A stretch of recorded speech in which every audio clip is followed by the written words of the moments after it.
अस्सलाम वालेकुम। आज जो नावल मैं पढ़ने जा रही हूँ वो है कहीं जुगनुओं की कतार में। इसको लिखा है, इसकी राइटर है फाकरा जबी। आइए नावल स्टार्ट। पागल तो नहीं हो गई? क्यों बिला वजह हंसी जा रही हो? नाज़ गुस्से से जवाब, मगर इसकी हंसी थी कि रुकने का नाम ले रही थी। या अल्लाह, ये तो सच में बोली हो गया। राखी क्या तुम पूरे थे? सनावर, खुदा का वास्ता चुप कर जा, बंद करो ये जनाती कह के, वरना मेरा दिमाग घूम जाएगा। मीना आपी की हंसी परेशान ले जाए। सनावर ने दुपट्टा मुंह में ठोस कर वो मुश्किल खुद को मजीद हंसने से रुका, फिर नडाल होते हुए बेड पर गिर गई। सनावर, तो नवाब हसान से मिलकर आ रही हो? इसकी हंसी थम दी। नाज़िन सवाल किया, नवाब हसान? सनावर ने नजर बताया, फिर ठीक करने लगी। बस भी करो, खाम खा दांत निकाले जा रही है। उसने जगह सनावर को टका, अपने दांत निकाल रही हूँ तुम्हारे लिए, तुम्हारे तो नहीं निकाल। सवाल बिल्कुल सीधी और अपने दुपट्टे से आंखों में नमी को साफ करने लगी। सवाल जल्दी से बताओ कि क्या हुआ? मेरा तो दिल डूबा जाए। मीना आपी को जिंदगी और मौत का मसला बनाता है। बता दो। इसने ज्यादातर नजरों से इन्हें देखा। हाँ हाँ, जल्दी से पूरी बात बताओ।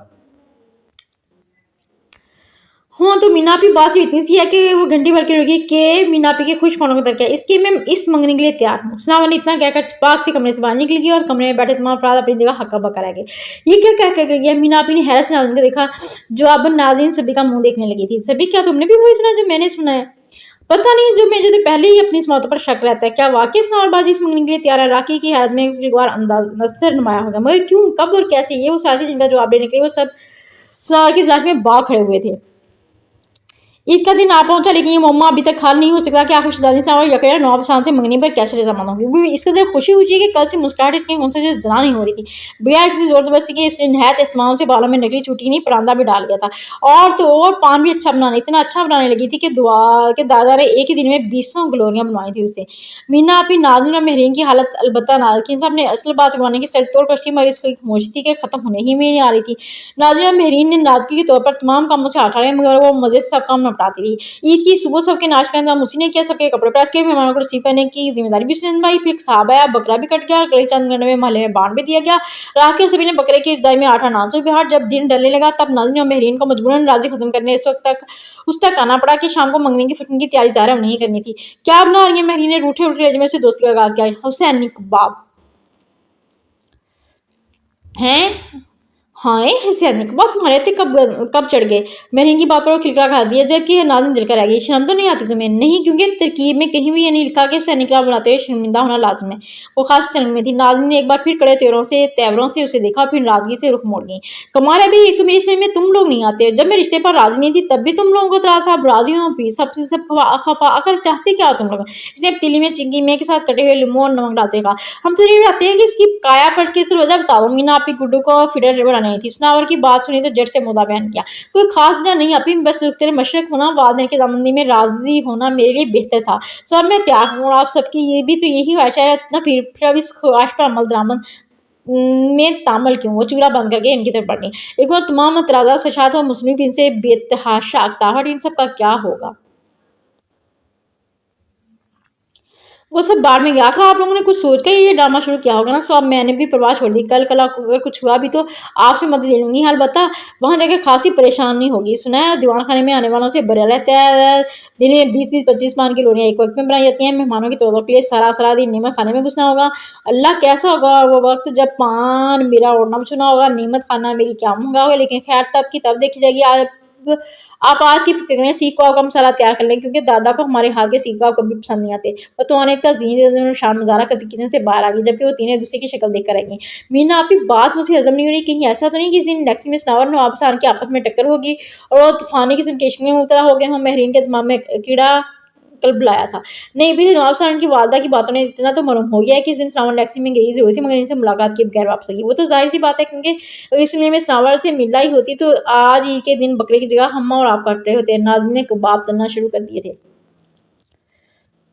लेकिन कोई ना कोई गड़बड़ जरूर है। महरीन की सुई एक जगह अटकी थी। दफ़ा करो भाई, मुझे लगता है कि गड़बड़ेंगे ये शुरू ही से ऐसे मार के इंजाम देती आई है। लिहाजा तुम लोग भी आम का पेड़ मत गिनो, हमारे लिए तो इतनी काफ़ी है कि चलो ये राजी तो ही, वरना इतने अच्छे रिश्ते आजकल कहाँ मिलते हैं। चलो खैर, तुम लोग जल्दी से जहाँ का काम निपटाओ और मैं सनावर को नया सूट देकर आती हूँ पहनने के लिए। नया सूट? नाज़िन चौंकी। हाँ, अभी नवाब खान की वालदा लेकर आई थी मंगनी में पहनने के लिए। मीना भी बताकर किचन से बाहर आ गई। गुड्डू को फीडर देकर अम्मी के पास चला, और जो आज नया रारा सूट पहनकर अपनी जगह से हिलने को तैयार नहीं थी। मीना आपी ने लान में कुर्सियां लगाते हुए राखी को वाद देकर कोले सुलगाने की हिदायत कर फिर सनावर के कमरे में चली गई। वो बेड पर दराज दिन भर की थकन उतार रही थी। अब जो लेट लेट कर वक्त बर्बाद ना करो, शाम तो हो चुकी है। है, थोड़ी देर में फंक्शन शुरू हो जाएगा। मीना आपी क्यों पजल कर रही हैं, यहाँ कौन सा ग्रैंड फंक्शन हो रहा है, सभी घर वाले ही तो हैं, सब जब दिल चाह उठकर रस्म कर लेंगे। इस पर कसल मंदी सवार थी। खैर अब ऐसी भी कोई बात नहीं है, तस्वीर में वगैरह बनी रहेंगी ना, और फिर नवाब खान भी तुम्हें पहली बार देखेंगे, अभी से ढंग से तैयार होना शुरू करोगी तो मुनासिब रहेगा। अच्छा होता कि जो कल एक आध घंटे के लिए पार्लर हो कराती, लेकिन आप ऐसा करो अपने आईब्रोज की शेप थोड़ी दुरुस्त कर लो। हाँ ये नया सूट तुम्हारी अलमारी में पड़ा है, इसे निकालो। मीना आपी ने कहा और फिर उस दिन निकालकर बेड पर बिठा दिया। हल्की गुलाबी का गरारा सूट था, इस पर सुर्ख रेशम का हल्का सा काम किया गया था। गुलाबी रंग का खूबसूरत सा परांदा भी था, जिसके आखिरी सिरों पर छोटे छोटे घुंघरू लगे हुए थे। मीना आपी ने नकली चुटिया खोलकर इसे दोबारा बुर से बनाया था और हाथ बनाया से दोबारा चुटिया की शक्ल दे दी थी। ये लो सब चीज़ें तैयार हैं, खूब अच्छा सा मेकअप करना, अगर कहूँ तो नाज़िन को भेज दूँ तुम्हारे पास। उन्होंने जाते जाते पूछा, नहीं अभी मैं खुद ही तैयार हो जाऊंगी, उन्होंने फौरन मना कर दिया। चलो अच्छी बात है, मैं जरा किचन में हुआ।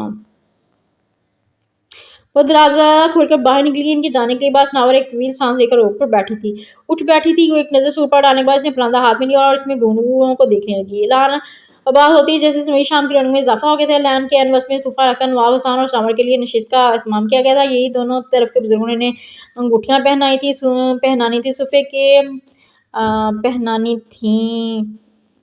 सोफे के सामने मेज पर रखे गुलदान में महरीन ने लंबी टहनी वाले गुलाब सजा दिए थे। सोफे के सामने दाएं बाएं तरफ गोल मेजों के इर्द कुर्सियां भी डायरेक्शन में रखी थी। इन्हीं कुर्सियों में से एक पर नवाब हसन खास और निदान में बैठे हुए थे कि इंतहाई कोश के बावजूद अपनी वादा मोहतरमा से मंगनी से पहले सनावर को देखने की मजीद नहीं मनवा सके थे। इससे जरा फासले पर सनावर की अम्मी और महनाज बेगम तक संभाले अपने अपने खानदान की शाफ्त और नजाबत के किस्से बढ़ने में मसरूफ थी। महरीन और नाज़रीन सबके से काफ़ी दूर चहलकदमी करते हुए खुशखबरियों में मसरूफ थी। इनकी तबीयत भी हंसी की आवाज़ें अलबत्ता सबको सुनाई दे जाती थी। और इन सबसे बेनाजूर लान की इंतहाई दाईं तरफ शेरवानी उतारे कुर्ते के बाजू चढ़ाए दादा हजूर लान की इंतहाई इन सबसे बेना दादा हजूर लान की इंतहाई दाईं तरफ शेरवानी उतारे कुर्ते के बाजू चढ़ाए कोगलों पर कबाब होने की तैयारी कर रहे थे। फिजा में दहते कोले और मसालेदार कबाबों की खुशबू अक्सियत का सगरो ज़बत का इम्तिहान ले रही थी। मगर अफसोस कि मीना आपी के सिवा बाकी सबका इनके पास जाना ममनू करा दिया जा चुका था। और तो ज़रा देर बाद मीना आपी भी सीखों में कबाब रोने के बाद वहाँ से चली गई थी। राखी और सभी तो कोले दहकाने और खुश गोश्त मारने के बाद बकौल महरीन खासे मैलक चले हो चुकी थी। लिहाजा वो दोनों पहली फुर्सत में नहा धोकर सफेद बुराक कुर्ता पजामा पहने जमे जमाए बालों के साथ नवाब हसन के पास आ बैठे थे। क्या बात है इस भीड़ से ना आप आज काफ़ी खामोश दिखाई दे रहे हैं। नवाब हसन सभी की गैर मामूली खामोशी नोट के बगैर ना रह सके थे। मैं हजूर क्या बताएं, ऐसा गाँव दिया गया है इसमें हमें जीने की सूरत दिखाई देती है, ना मौत की कोशिश में करा आता है। ऐसा घायल कर देने वाला अंदाजा कि नवाब हसन परेशान है। किसकी बात करें हम? बकरे की। सभी से पहले राकी ने ठक से दिया, बकरे की।